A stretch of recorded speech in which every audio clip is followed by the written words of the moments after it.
to Loom of Dreams.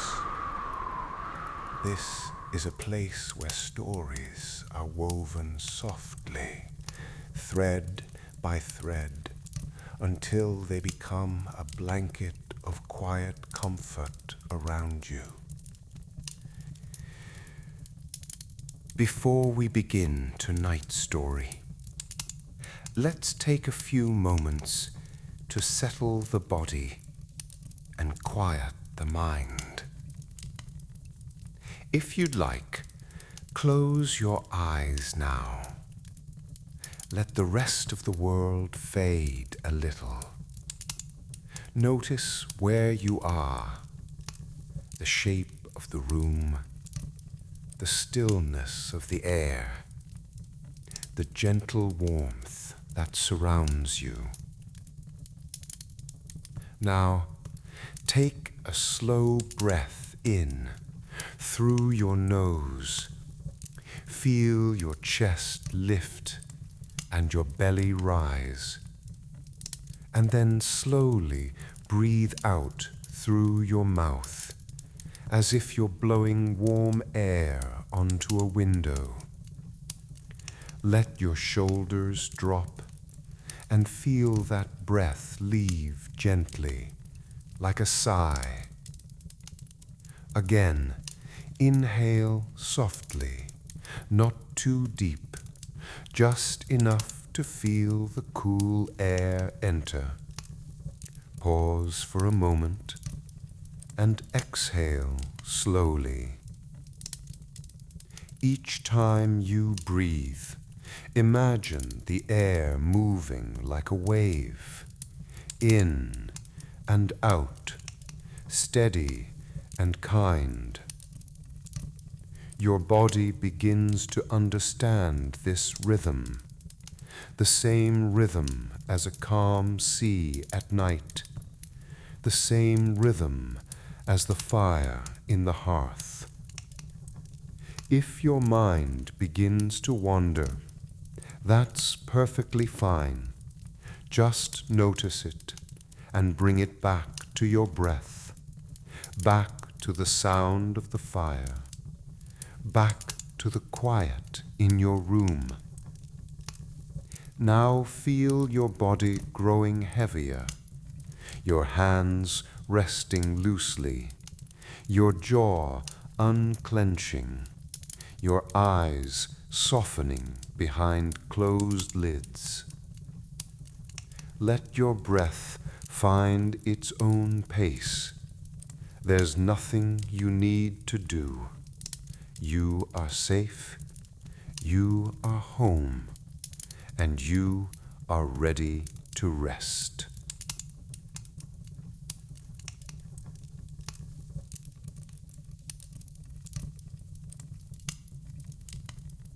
On Christmas morning, Liv woke in the loft beneath the slanted roof, and the first thing she noticed was not light, but sound.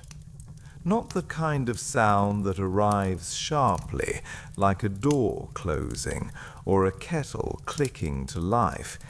This was softer, heavier, almost absorbed. The wind pressed against the cottage the way a hand presses against a curtain, not trying to tear it, only insisting that it was there, that it had something to say. And the snow answered in 1,000 small taps. It moved sideways across the window, dragged by the gusts, so that it didn't fall like flakes at all, but like fine grains, as if the storm had taken a bag of pale sand and was scattering it across the glass, again and again and again. Liv lay still for a moment, her eyes half open, her lashes warm, her breath slow. The quilt was pulled up to her chin, thick and familiar, woven in a pattern her grandmother had mended more than once. It smelled faintly of clean linen and the mild, sleepy perfume of wood smoke that lived in this cottage all winter long. Outside, the fjord town had disappeared into whiteness. Inside, the loft felt like a small pocket of warmth, tucked under the roof beams, protected by timber and time. She listened. The storm did not roar. It muttered, it worried, it persisted. Now and then a stronger gust arrived, and the window gave a tiny tremor, just enough to make the frost along its edges glitter in a thin silver line. Frost had grown there overnight, delicate and fern-like, branching in quiet patterns that looked almost hand-drawn, as if winter had taken a fine pen to the glass. In the center of the pane, where the warmth of yesterday still lingered, there was a narrow slit of clearer view, a thin seam of pale brightness, the day trying to exist through the storm, trying, gently, patiently. Liv shifted onto her back and stared at that seam. For a second she could pretend it was any other morning, a slow morning, a lazy morning, a morning made for soft footsteps and cinnamon. But then the wind shoved again, and the seam of brightness wavered, and the truth returned. It's Christmas, she remembered, and Dad is supposed to come home. The thought came without ceremony, without the bright, sparkling excitement that people often wrapped around this day. It came the way a candle flame comes, quietly, and then, once it exists, it cannot be unseen. Will he make it back today? Liv sat up slowly, pushing the quilt down to her lap. The air in the loft was cool, not cold, but cool enough that it made her shoulders rise for a moment, like a brief shiver of caution. Her feet found the floorboards, smooth and slightly chilly beneath her soles. She moved carefully, as if the house were still asleep, as if it might be kinder on a day like this to let the house wake on its own. At the window, she reached for the curtain with 2 fingers and pulled it back. Outside, almost nothing had shape. The world was a page rubbed nearly blank, white pressed over white, with only the dark suggestion of pine trees swaying somewhere beyond the snow, their tops bending, recovering, bending again. A gust sent a veil of fine snow across the view, and for a moment the trees vanished completely. Liv leaned closer. The glass was cold enough to bite at her fingertips. She pressed her palm against it anyway, letting the chill move into her skin, letting it remind her that the storm was real and not just a bad dream. Somewhere beyond that whiteness, beyond the ridge of snow and the hidden road and the blurred shoreline, there was the small island fishing ground where her father had been working. Not far on an ordinary day, but on a day like this, distance became a strange thing. The wind stretched it, the snow blurred it, the sea hid behind it. Liv could imagine the route he would take, the familiar path out of the harbor, the steady, practiced movements of a man who had spent half his life reading weather like a language. She tried to picture him smiling, shrugging off the storm, saying it would be fine. but the snow kept scraping sideways, and the pines kept swaying, and the little slit of brightness in the sky looked thin, uncertain. Liv let the curtain fall back into place. For a moment she stood there and simply breathed, in and out, in and out. The loft held the quietest kind of warmth. It was not the warm blast of a stove, but the lingering warmth that remained after a night of fire and tea and soft voices downstairs. She could hear the cottage itself, too, if she listened for it. The faint settling of wood, the hush of fabric, the almost inaudible tick of something cooling somewhere below. And then, barely there, she sensed it. Not a flame, not yet, but the memory of one. Downstairs in the hearth, the fire had not truly gone out. Even after hours of sleep, even after the storm had dragged the night into morning, there would still be a small red glow hidden under ash, a modest ember that refused to disappear. Liv pictured it clearly, a tiny point of color, like a coal that hadn't decided to give up, like a heart that stayed alive without making a fuss. That thought steadied her. Christmas in this house was never loud. It was never all glitter and rushing. It was warmth gathered carefully.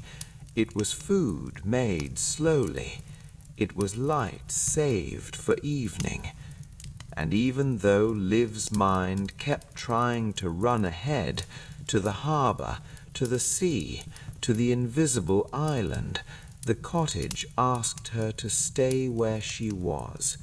Stay here, it seemed to say, in the shelter of wood and wool.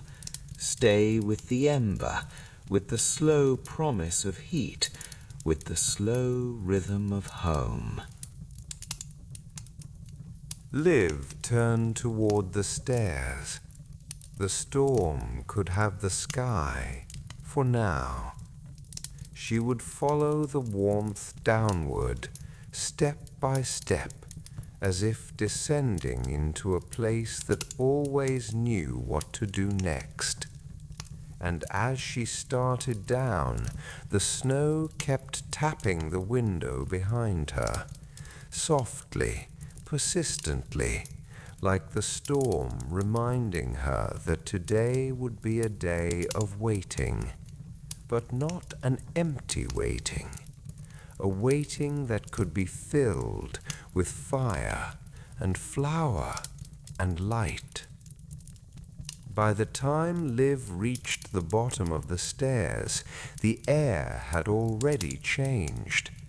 The loft had been cool and still, but downstairs there was warmth that seemed to meet her halfway, easing into her skin as if the house had opened its arms. The kitchen was lit by a gentle morning glow, filtered through stormlight, pale and soft, and by the steady amber presence of the hearth, where last night's fire had been coaxed back into a modest life. Her mother was already moving around the room, quiet but purposeful. She stood near the counter, tying her apron, pulling the ribbon ends snug and knotting them with the kind of practiced motion that belonged to someone who had risen early for bread more times than she could count. On the countertop, everything had been set out with care, a bowl waiting on the scale, a neat line of ingredients, flour in a wide ceramic crock, sugar in a jar with a wooden spoon, a little dish of salt, and small tins of spice that seemed to belong to winter itself. The oven had begun to preheat, and it made a soft sound as it warmed. Not a noise exactly, more like a breath, a gentle whoosh, then a pause, then another. Liv paused in the doorway for a moment, simply taking in the scene. Outside, the wind could do whatever it liked. It could throw snow sideways. It could erase the roads and muffle the sea. But in here, there was order. Order was not strictness, not stiffness, not anything harsh.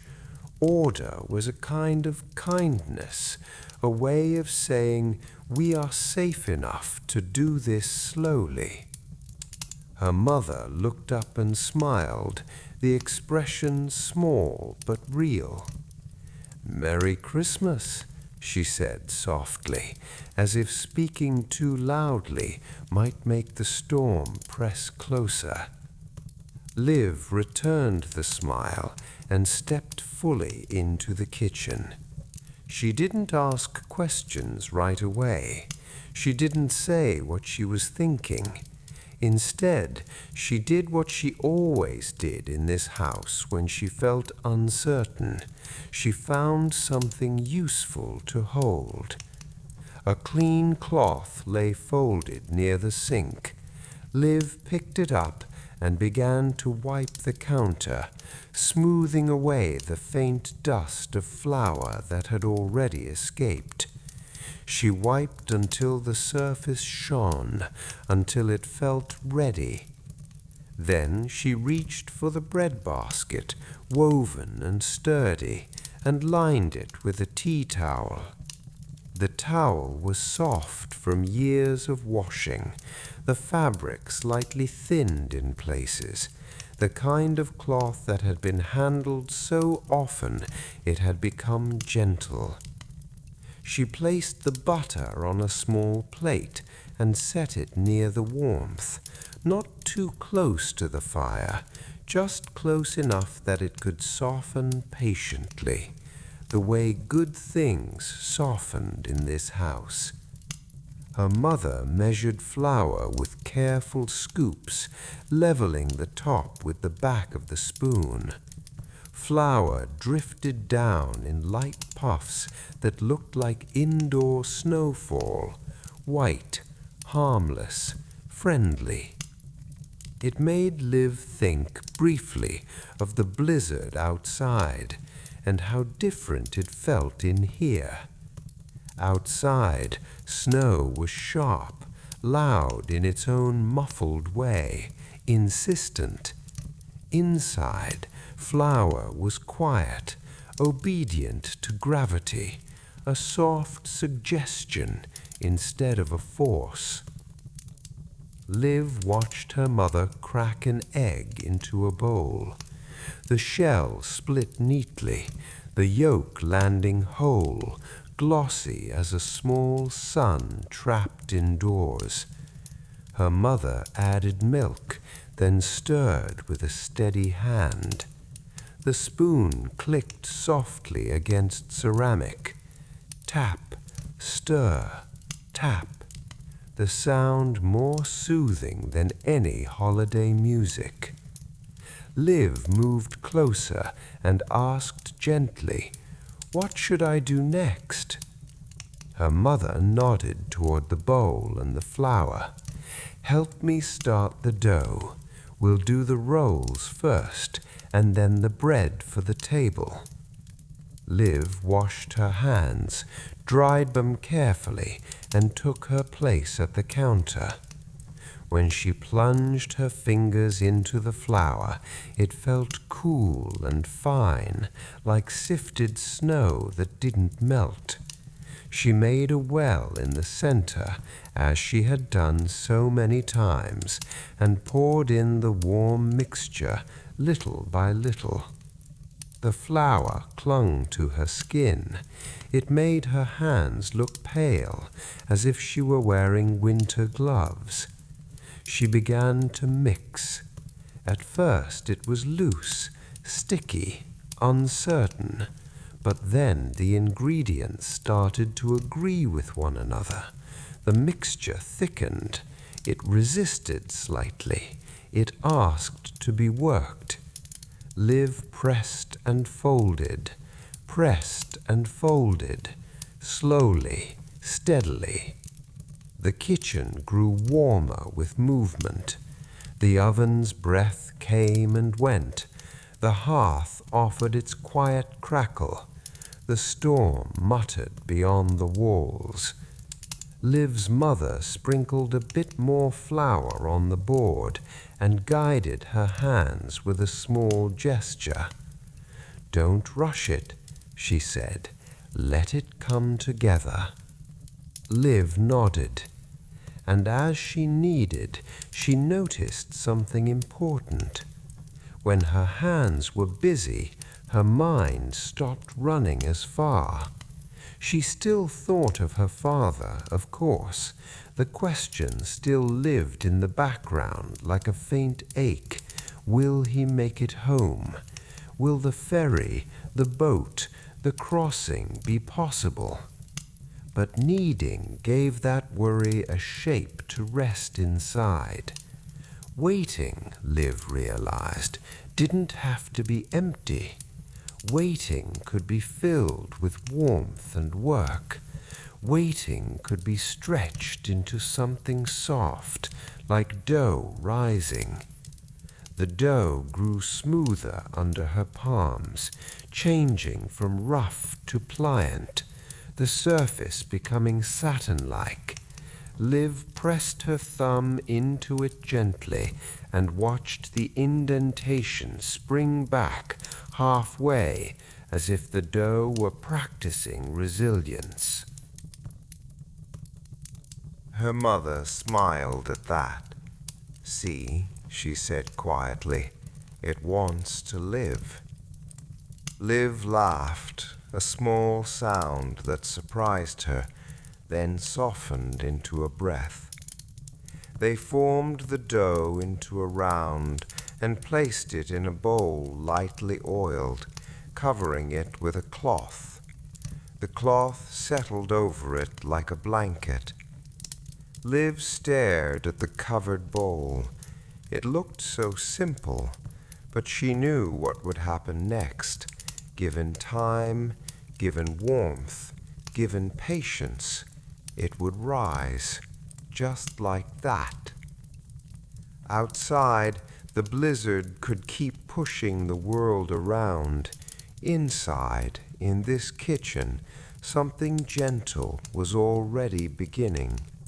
And when her mother opened the oven door to check the temperature, a wave of heat rolled out, brushing Liv's face like a warm hand. She closed her eyes for a moment and inhaled. Metal warming, wood smoke, flour, a promise forming quietly in the air, the kind that didn't need to be spoken aloud. They would make the food, they would set the table, they would light the lantern at evening, and somewhere in the midst of all that, time would move forward, whether the storm liked it or not. Solveig arrived the way she always did, like warmth wearing a person's shape. Liv heard her before she saw her, the soft sound of boots being placed neatly by the door, the faint rustle of a scarf, the careful closing of the latch to keep the storm outside where it belonged. When Solveig stepped into the kitchen, she carried a small bundle in her arms. Not large things, not showy things, the sort of objects that belonged to tradition and to hands that remembered. A wooden spoon, worn smooth at the handle, darker where fingers had held it for decades. A tin of spices with a lid that fit snugly, the metal lightly scuffed from years of being taken down and put away again, and a cloth-wrapped jar tied with twine, the knot the kind you tie when you expect to untie it slowly. "Merry Christmas," Solveig said, her voice calm and low, as if she were speaking to the kitchen itself. Liv felt a small release in her chest, the way you do when someone trustworthy enters a room. Solveig set her bundle on the counter with deliberate care, then looked around at the covered bowl of dough resting under its tea-towel blanket, at the oven breathing warmth, at Liv's flour-dusted hands, at Liv's mother steady and focused, and finally at Liv's face. Solveig's eyes were kind. They were also sharp in the quietest way. She didn't miss much. Liv suspected her grandmother could see the worry flickering behind her calm, the way her gaze drifted now and then toward the window, toward the pale light, toward the storm. But Solveig didn't say, "Are you worried?" She didn't pull the fear into the open and make it bigger. Instead, she made the day smaller, more practical, more manageable. "All right," she said, rolling her sleeves up. "Let's do this in good order." She began to assign tasks, not like commands, but like a gentle song, each line placed where it belonged. "You can chop the vegetables," she told Liv, placing a cutting board in front of her. "And you," she nodded to Liv's mother, "keep the bread moving. Let the dough have the warmth it needs. I'll mind the pot and the fire." Her voice stayed steady, even as a gust shoved against the window and snow rasped across the glass. The storm could insist all it wanted. Solveig refused to raise her volume to meet it. Liv started chopping, the knife making a soft rhythm against wood. Fuck, fuck, fuck. Carrots and onions and celery falling into neat piles. Solveig moved to the stove. She lifted the lid of a pot and breathed in, then added herbs with a careful pinch. The scent rose immediately, earthy, green, comforting, like a curtain being drawn across a window. She took the wooden spoon and began to stir. Slow circles, unhurried, the spoon gliding along the bottom so nothing would catch or burn. Then she reached for the spice tin.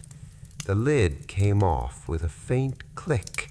Inside were the smells of Christmas, cinnamon that felt like warmth, clove that felt like depth, cardamom that felt like something bright tucked inside winter darkness. Solveig measured the spices not with anxious precision, but with confidence. A spoonful, a shake, a pause, as if her hands knew exactly how much the day required. Liv's mother glanced toward the window again, quickly, as if trying not to be noticed. Solveig noticed anyway. She said nothing about it. Instead, she set down the spoon for a moment and moved to the shelf where the brass lantern lived. It was not decorative in a fragile way. It was practical, sturdy, a thing meant to shine when it mattered. Still, Time had dulled it slightly, leaving the brass with a soft haze, like a memory of brightness. Solveig took a clean cloth and began to polish it. The motion was slow, deliberate, almost meditative, back and forth, and as she worked, the lantern began to catch the light again. Gold warmed into view, not flashy, not harsh, just present. Liv watched the brass brighten and felt her own breath slow down. Solveig carried the lantern to the window and placed it exactly where it could be seen from outside. Not lit, not yet, but ready. "We'll light it this evening," Solveig said, her tone simple, certain. "When the time comes, we'll make sure the light is waiting." Liv's throat tightened a little, but in a gentle way. She kept chopping, letting the knife's rhythm hold her steady. Solveig returned to the hearth. The fire there was modest, the kind that didn't blaze dramatically, but stayed faithful. Solveig knelt, opened the grate, and looked in. A small bed of coals glowed beneath ash, the quiet red of embers that had lasted through the night.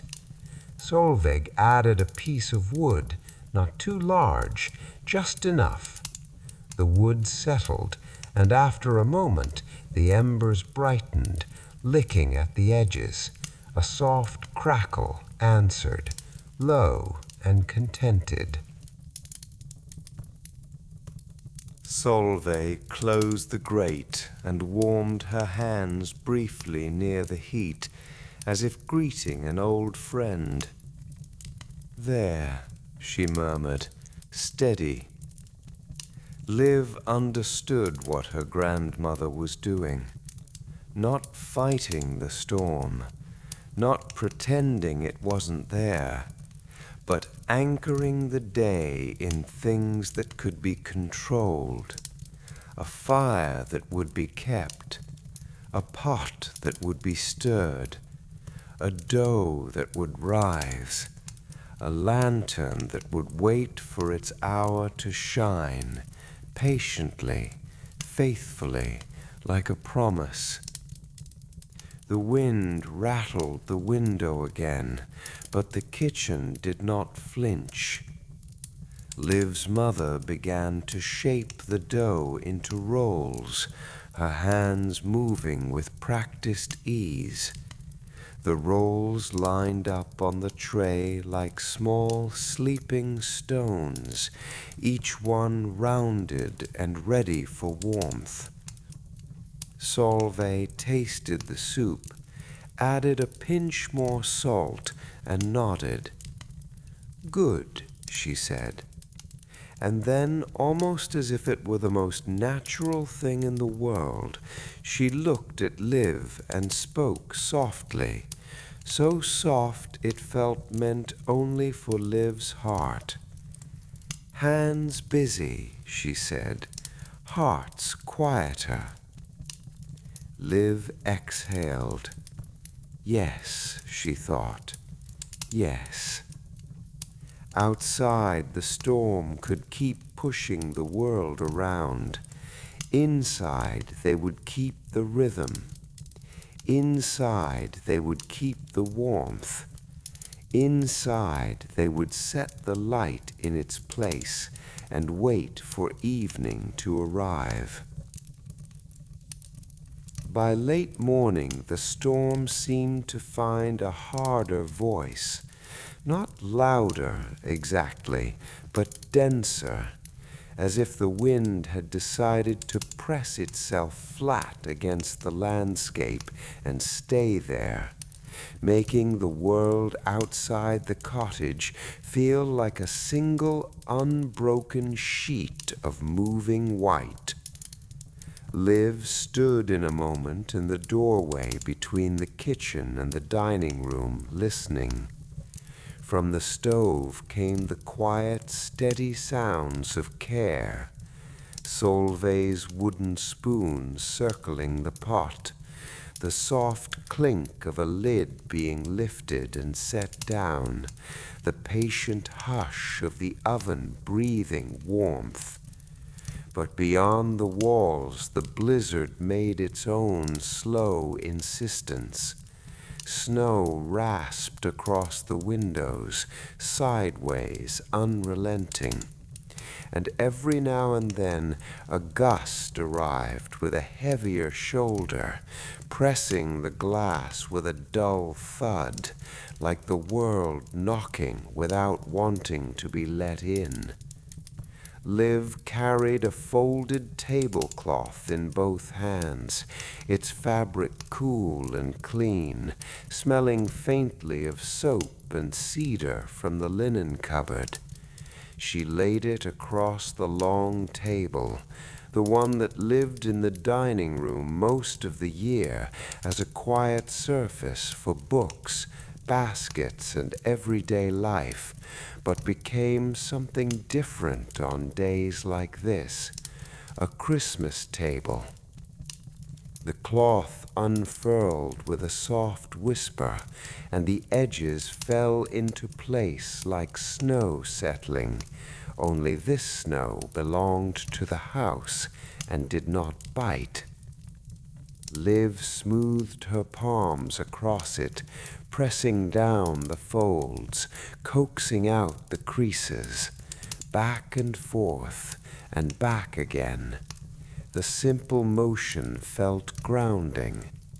There was something deeply satisfying about flattening a wrinkle, about making a surface neat, about choosing order when everything outside was chaos. She moved slowly, not because she was trying to be dramatic, but because slowness helped. If she moved too quickly, her mind would jump ahead, to the harbor, to the crossing, to the invisible island that felt too far away today. So she let the tablecloth be her anchor.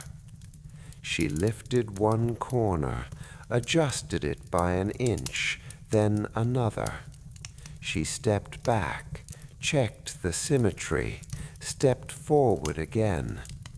When the cloth was centered, when the edges hung evenly, she exhaled. A small thing made right. Liv opened the cupboard where the good dishes were kept. Plates with a pale glaze, warm-toned, simple but special. The kind that held light softly instead of reflecting it sharply.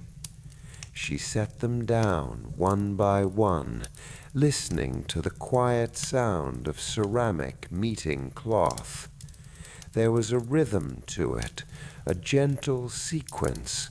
Plate, pause, plate, pause, plate. She placed cutlery carefully, forks to the left, knives to the right, blades turned inward like polite secrets. She straightened each piece until it aligned with the edge of the plate, as if the table itself were a map and she was arranging coordinates. Then the glasses, clear and slightly imperfect, with tiny bubbles caught inside like frozen breath. Outside, the blizzard erased everything. Inside, Liv made a line of places at the table. A place for her mother, whose calm could outlast any weather. A place for Solveig, whose hands moved through the kitchen with steady hands and tired kindness. a place for Liv, who was learning again and again that worry could be softened by warmth, and one more place, quietly, deliberately, for her father. She didn't say his name aloud. She didn't need to. She just set the plate down and nudged it a fraction until it sat perfectly straight.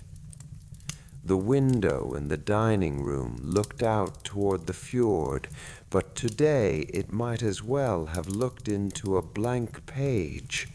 Beyond the glass was only white, a constant moving veil, with no horizon and no shoreline. The sea, the road, the harbor, all hidden behind the storm's thick curtain.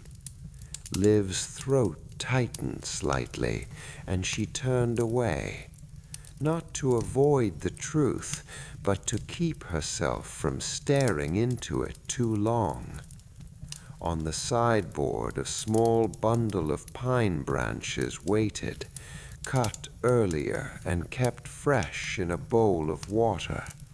They smelled bright and clean, like forest air brought indoors. She shook off the extra droplets, then began to lay the pine along the center of the table, weaving it into a simple garland. Needles brushed her fingertips, soft, springy, alive. She tucked in a few dried orange slices, thin and translucent, so they glowed faintly when light touched them. Then a few cinnamon sticks, dark and warm, like small pieces of comfort. The decorations were quiet, not glittery, not loud, just honest. This was how her family celebrated, with things that smelled like something real, things you could hold, things that did not demand attention, but offered it, gently. Liv heard her mother's footsteps behind her and turned. Her mother stood in the doorway from the kitchen, a dish towel over one shoulder, hands dusted lightly with flour. She looked at the table, smiled in a tired, approving way, and then, without thinking, her gaze drifted past Liv, toward the window, toward the whiteness, toward the sea. She didn't say anything, but Liv saw the small change in her mother's face, the way her eyes narrowed as if trying to find a shape in the storm, as if trying to see a boat that could not be seen. Then her mother blinked, shook off the thought, and returned to the kitchen with a soft, practical sigh. Liv's heart gave a small twist, and so she did the thing she could do. She kept preparing. She brought out the string lights, thin wire with tiny warm bulbs, and began to drape them along the window frame and across the shelf. The first bulb clicked on, then another, then another. One by one, soft points of gold appeared, like stars being placed carefully back into the world. The lights did something important. They changed the room's edges. They made corners gentler. They warmed the shadowed spaces. They made the white outside feel less like a threat and more like a background. Liv placed 2 small candle holders on the table, simple brass cups that Solveig had polished long ago.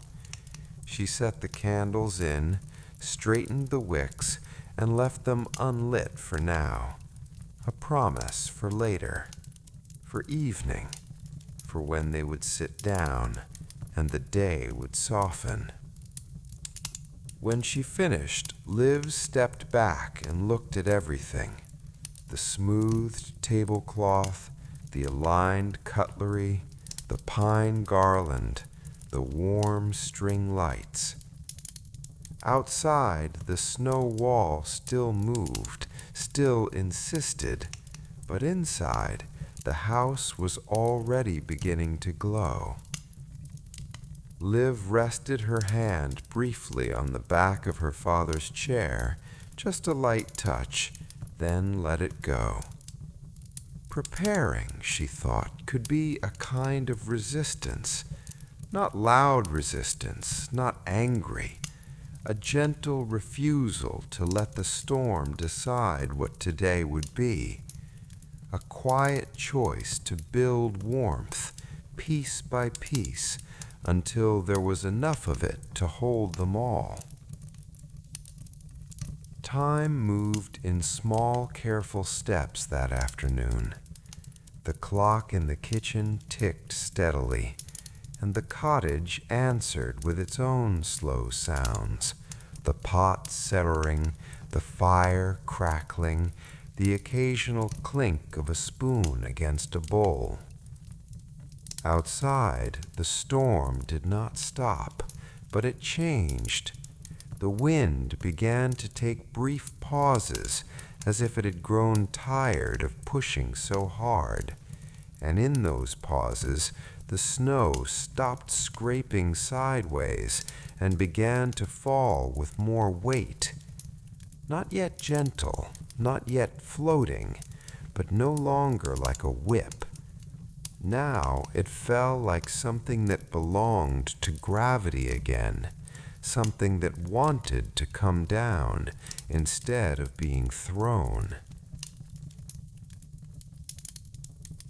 Tonight's story will pause here, gently, for now. The fire is still breathing in the hearth, and the dough is still rising in the warmth. Outside, the snow and wind remain, but the lantern is lit, quietly waiting in the window. In the next video, we'll hear the familiar footsteps at the door. We'll watch the storm soften into feather snow, and we'll join Liv and her family as Christmas dinner begins in candlelight. Until then, sleep well, and I'll see you in the next part. Good night.